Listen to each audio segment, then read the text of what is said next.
I'm joined live from Dubai by Malik. She's Director of Economic Research at EFG-Hermes. Good morning to you, Monica. So tell us, do you think this meeting in Riyadh achieved anything at all?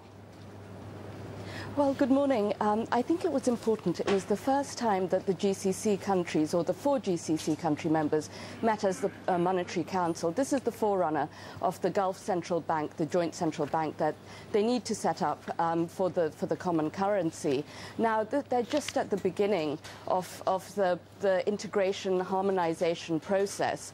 Most of the progress so far has been on the institutional side, and we're just at the beginning of the real hard stuff coming along. So it's a start. We're at the beginning. We have a long way to go still. But how realistic is it that we could see a single currency for the Gulf region? I don't think it's realistic in the short term. One thing that has changed is the progress has sped up since this time last year. The political will seems to be there at the moment, which it was a bit waning before.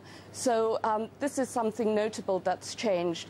But we don't expect a common currency for at least another 3-4 years at the minimum. 3 to 4 years at a minimum. Okay. Well, you must, these Gulf states must be looking at the European Union right now and the problems that it's having with its single currency and thinking perhaps twice about a single currency, are they? Well, I think the political will is there.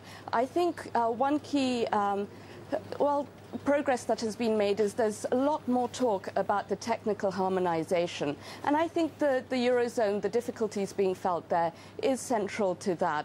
So really, they don't want to give a timeline. They don't want to set false expectations, but really make sure that the integration, the technical areas are dealt with strongly. But one concern that we have is the convergence criteria.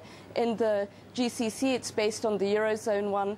It doesn't meet the criteria of the GCC economies. Again, the need for compliance once these criteria are set are very important, and this is what we'd like to see as the progress moves forward. What is the economic priority right now for these Gulf countries? Well, the economic priority at the moment is supporting growth. Last year, the global crisis impacted the GCC more than expected.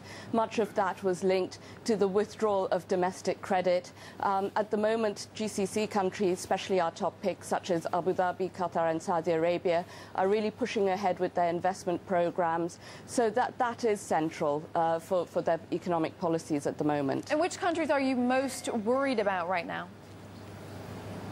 Well, within the GCC, of course, we've seen a lot of progress in Dubai with the announcement of the restructuring plan. We need further details. It's very positive for sentiment. However, there's structural corrections in the economy, the property sector and so on.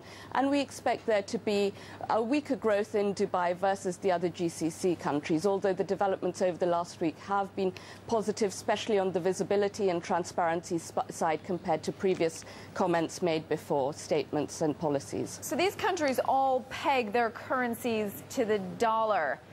Now, are we going to get any depegging from the dollar? Should they be doing that before this single currency idea?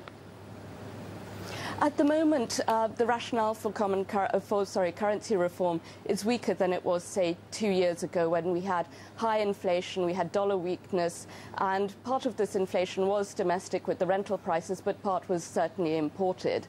At the moment, we have a very weak inflation environment. We have US monetary policy and GCC monetary policy in line. Both are promoting weak monetary policy and supportive policy for GDP growth. Okay. So at the moment, the reasons are not there. But in the medium term, we believe it's important to develop independent monetary policies. Malik of EFG-Hermes, thanks very much for joining us from Dubai.